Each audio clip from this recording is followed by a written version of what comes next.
What red flags are considered in trade transactions? Organizations, such as financial institutions, must ensure that high-risk trade transactions are subject to extensive due diligence and need to be escalated, where required, to higher management. All the activities and transactions that fall outside the expected customer activity or a certain predefined threshold should generate a red flag or alert for review and investigation by the TBNLRO or trade compliance team, in coordination with other relevant trade officers or staff. TBNLRO must ensure that the red flag identification process incorporates the possible trade risk factors, considering the risk profiles of the trade customers. Red alert thresholds are set for trade transaction monitoring purposes, and such thresholds are marked in the automated system. Trade alerts are generated on the breach of the trade transaction thresholds or the occurrence of unusual transactions or activity. The trade compliance team then investigates accounts in which an alert is generated. In this respect, the following transactions may have higher NL or TS risks and may be considered for enhanced due diligence or EDD. Opening an account. Advance payments for the import and export of goods. Import or export of services. Import or export of free-of-cost goods. Trade transactions with related party. Import of goods that are exempt from import-related duties. Import of goods that are subject to over 25% import duties. Export of goods on which export-related rebates are allowed by the government of Pakistan. Where an exporter allows trade discounts to the same importer consistently by deducting the discount amount from the proceeds of export bills.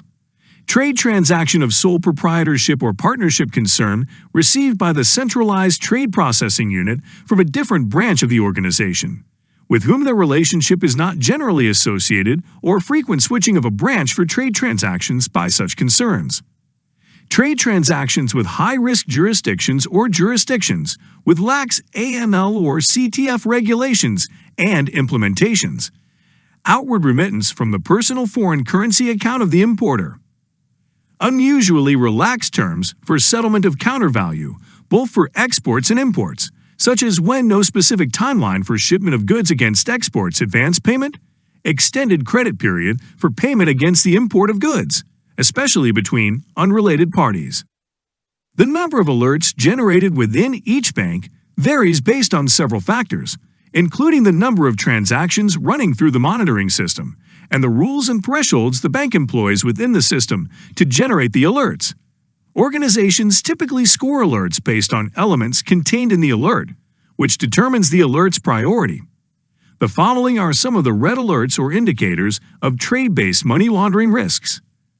The description of goods provided by the trade customer varies from the detail of the goods declared by national databases or other reliable sources of information.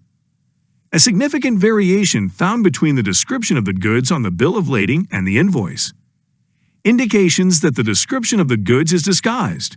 The tenor of the transaction does not commensurate with the nature of the underlying goods. For example, perishable goods are traded on terms involving a lengthy usance period. Documents, such as a letter of credit, is received through unverified channels, such as unauthenticated SWIFT message.